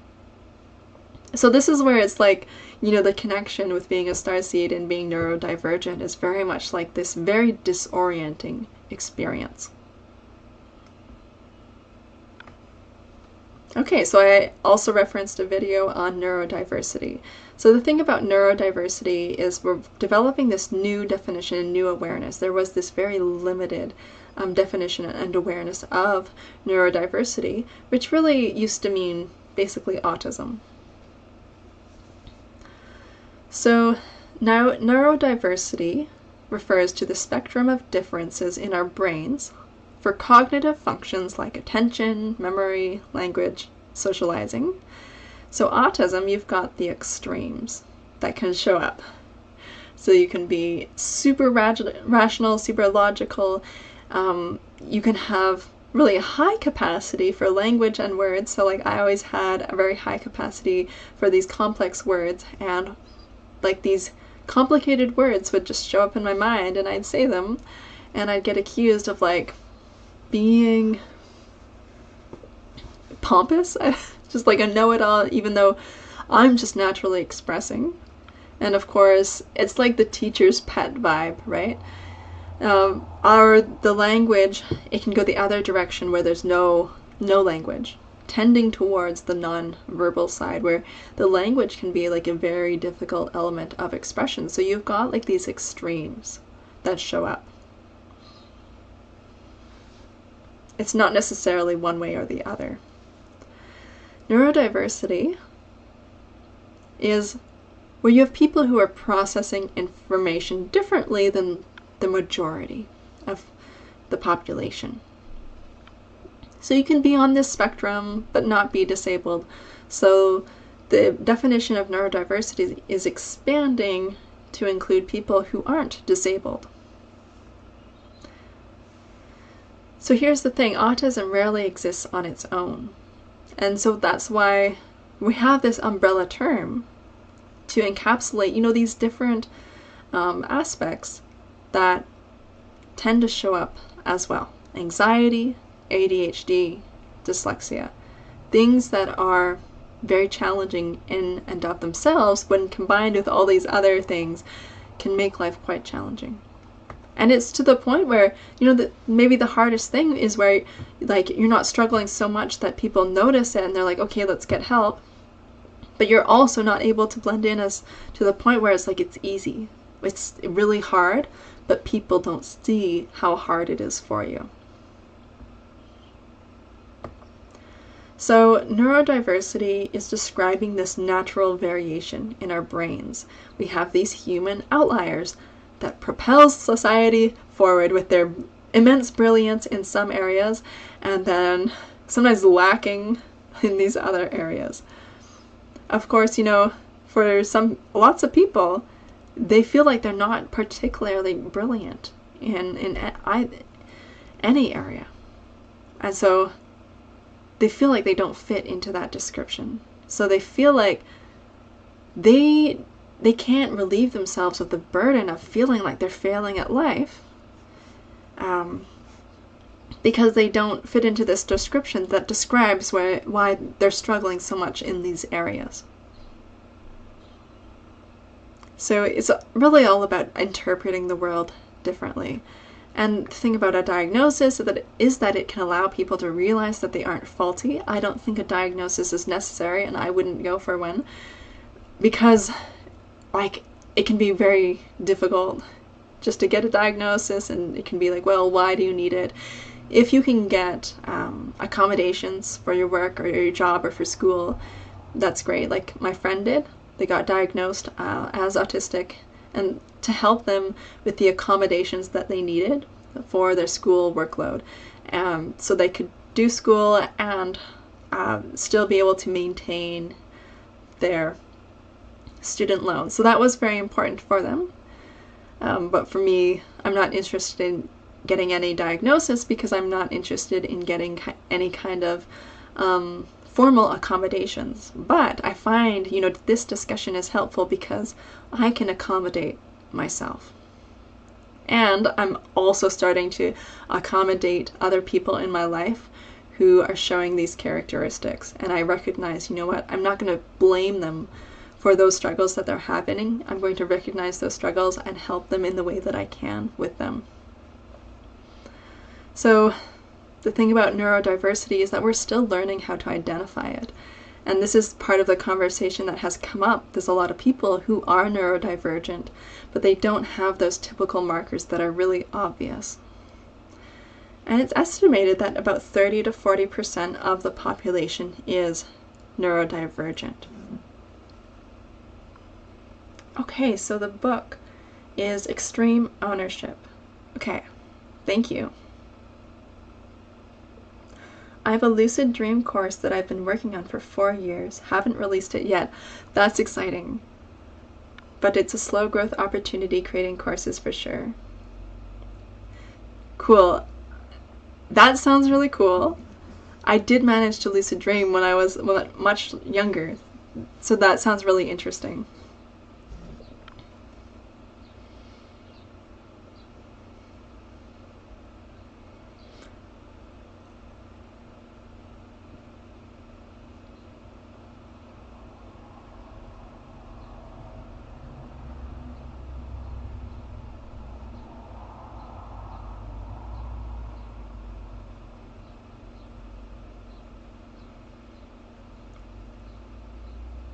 Yeah, so with we'll go into more of the things that show up with neurodivergence. But luminal mind, I'm just looking here, like the possible ADHD, dyslexia, and anxiety. And, it's so brutal. And then you get judgment on top of that, right? Because maybe even if you're trying to find ways around it, and people are saying well, why don't you want to do that, and why don't you do this, and it can be difficult to even just try to explain it, especially to people who don't experience that, and anxiety is rough. But awesome for you for working on the breath work to help with that. Yeah. Anxiety can absolutely terrorize your life. So that's something I did get diagnosed for, the severe clinical depression and severe clinical anxiety. It was I'm anxious about getting to a point where I'm experiencing that again, and feeling anxious that I wouldn't make it through if I had to experience that level of it again.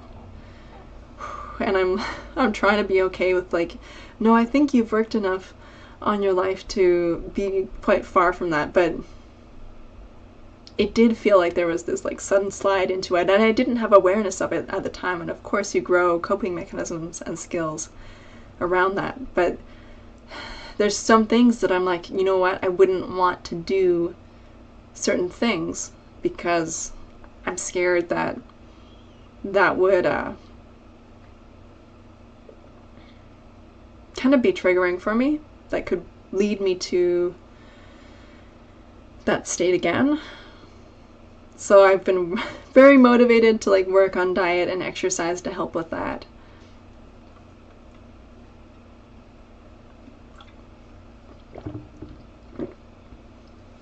Trying to avoid things that are destabilizing.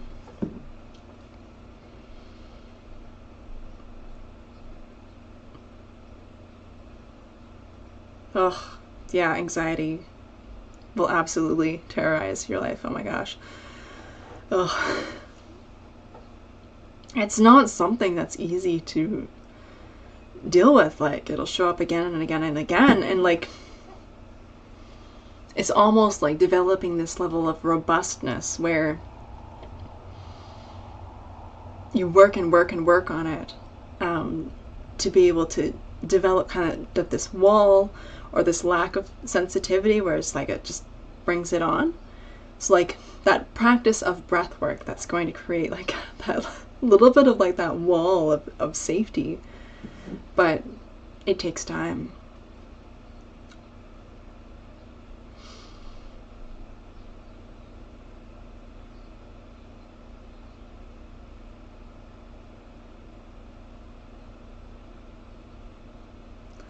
Oh, so about the book that you mentioned earlier.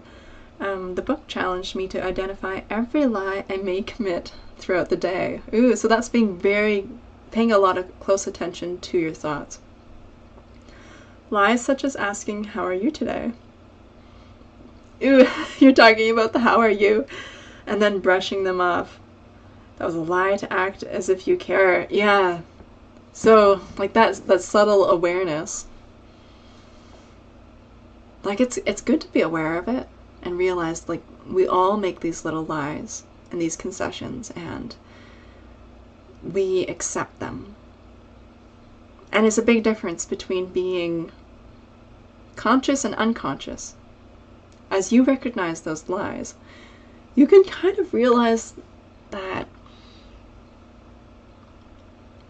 the mind will lie to you. And what do you want to believe? That you have choice and you do have flexibility about what you choose to believe.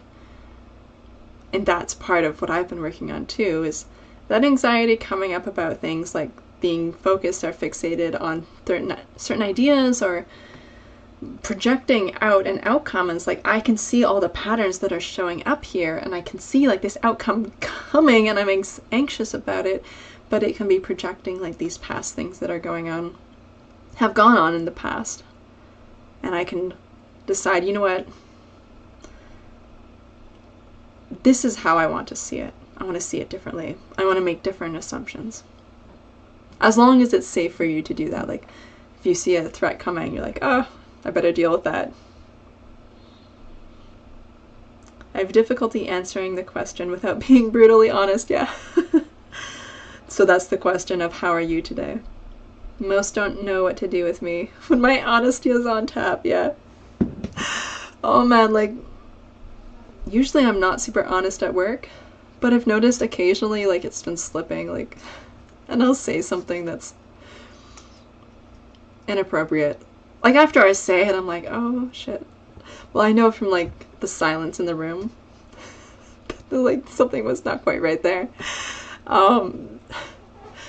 A lot of the times in interactions, I have enough of that mask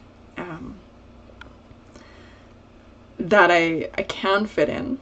But I sometimes when I'm at work, like I've gotten relaxed enough around the people at work that it shows up. And I have all these other people who are neurodivergent and they're acting like they're their unique selves.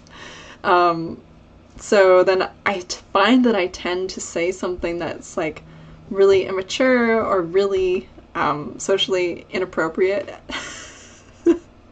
And there'll just be like silence. I'm like, oh, was that not okay to say?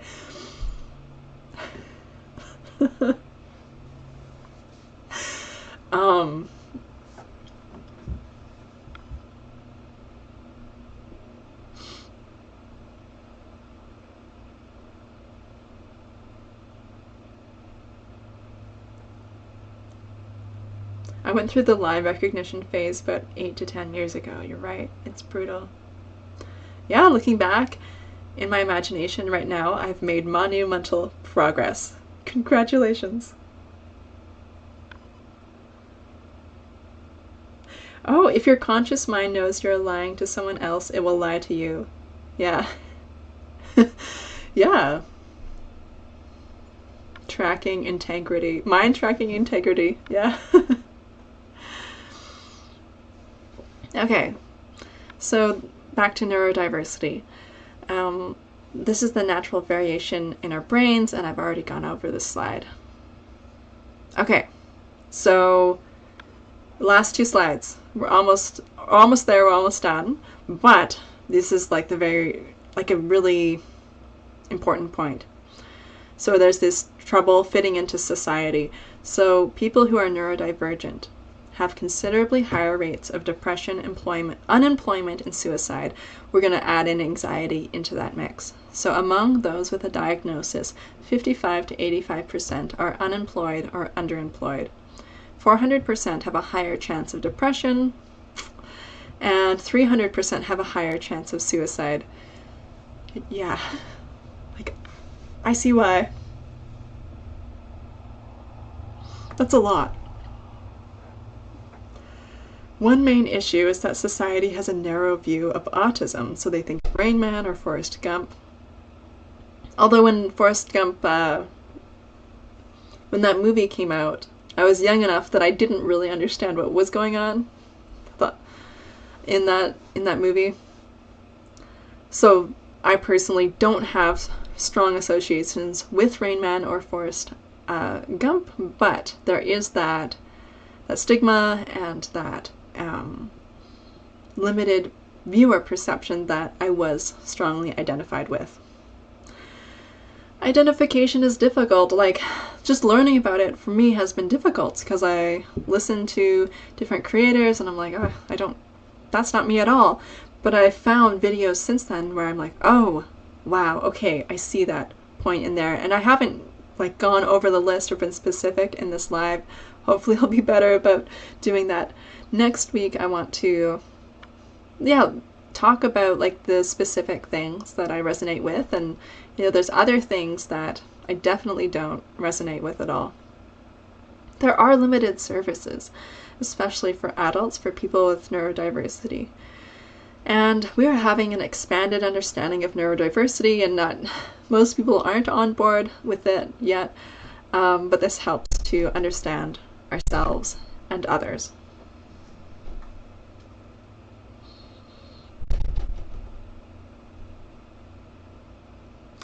400% check. Yeah.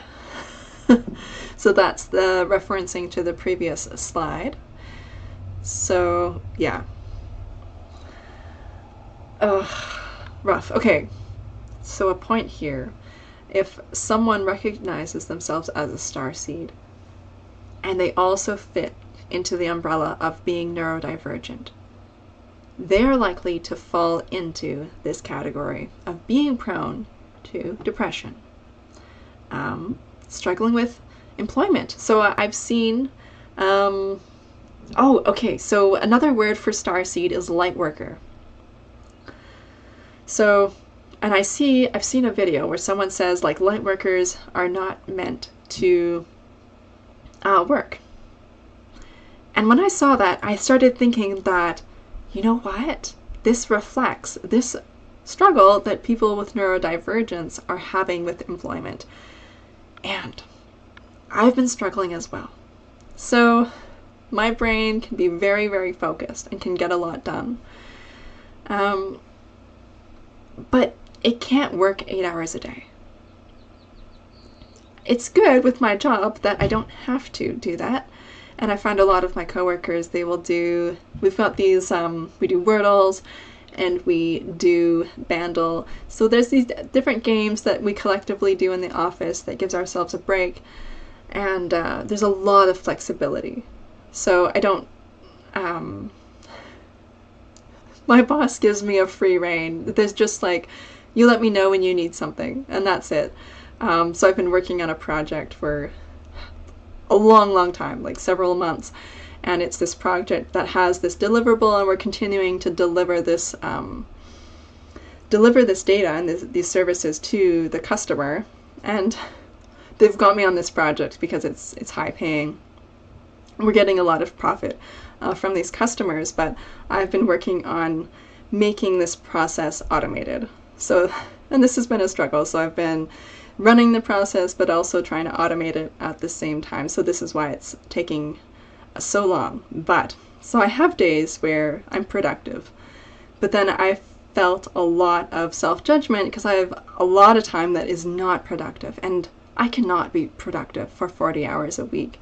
So I resonate strongly with, this idea of it's a struggle. Like, you're not this like plow horse that can just steadily plow out a field for 40 hours a week. You may have these gifts and talents where you're able to apply a lot of focus, for a short period of time, or for a long period of time, or for an extended period of time, but then the rest of you kind of breaks down. And so I've been noticing this, with headaches, I'm with the neck and back tension, so it's gotten a lot better. But I'm noticing oh, that's stress, and I'm not even noticing the stress that's showing up. So even being in the office, it's very loud. And we have to go into the office Monday, Tuesday. Well, guess what? Wednesday, I'm exhausted, and it's hard to get a lot of work done. And I'm noticing this consistent pattern where, I've been working really hard to be better at these kind of things, but I'm noticing this this weekly burnout that's happening. And so just by recognizing that, and my boss has no problem with the work that I'm doing. They're like, great job. And they're happy. It's internal. It's me judging myself. And other people are saying well, of course you're not going to be able to work 40 hours a week, especially with the nature of the work you're doing. But there's this internal judgment that you're not doing enough. But now with this new knowledge, new information, I recognize that, oh, well, I wasn't designed to do this in the first place. And that's okay. So, to be honest, these issues here, we're talking about depression and anxiety, it's gonna get worse. The more you push yourself into a corner, the more you stress yourself out, trying to make yourself fit these things that are really difficult for you, that are not matching you, that are maybe you're so used to trying to fit into things that you don't fit into, and you don't even notice how stressful it is for you. And it can create damage to your health long term because you're so accustomed to this. Well, being able to recognize this and recognize what you need to do for yourself can make a big difference. So since then, I've started to think about okay, I know these tendencies that I have that can lead to imbalance, that can lead to health problems. What can I do to fix it? And there's no one sitting over my shoulder and saying no, you can't do that. No, I have the freedom to choose. And so I might as well stand up for myself against this internal tyrant that's no, you have to be like this, and just because no one else is doing this, maybe this is something that you need to do. So I've been, some simple things that I've been doing is okay, you know what, once an hour, get up and stretch, and just make yourself do that so that you're not because I would have days, really productive days, and why the next day, why am I so tired? And not realize oh, you're not pacing yourself. And there's this lack of awareness oh, I'm tired, not realizing that. So that has to do with interoception, and we might get more into that next time. That's the language I use, Lightworker. I was born in the 80s, and work has been the most difficult challenge of my life. Yeah. Oh, brutal. Right, okay. By the end of the live, I finally realized, oh, Lightworker, that's it. That maybe that's a better word than Starseed. I think Lightworker is probably more what I meant. Where can I be a real human and make money? It's hard. It's rough. I mean, this is the challenge, right? We don't need to be millionaires. We just need to be able to support ourselves and live.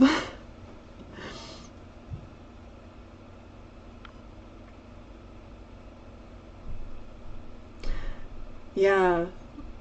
Yeah, so like with the 40 hours a week, you feel like you're left with nothing for yourself. So, ugh.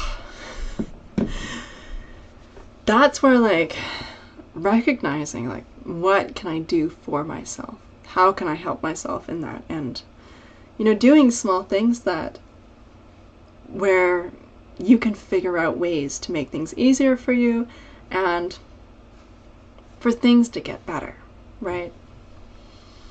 So looking forward to the next episode. Yeah. It turns out we have a lot to talk about here. Yeah. Okay. So that's the end of the slides.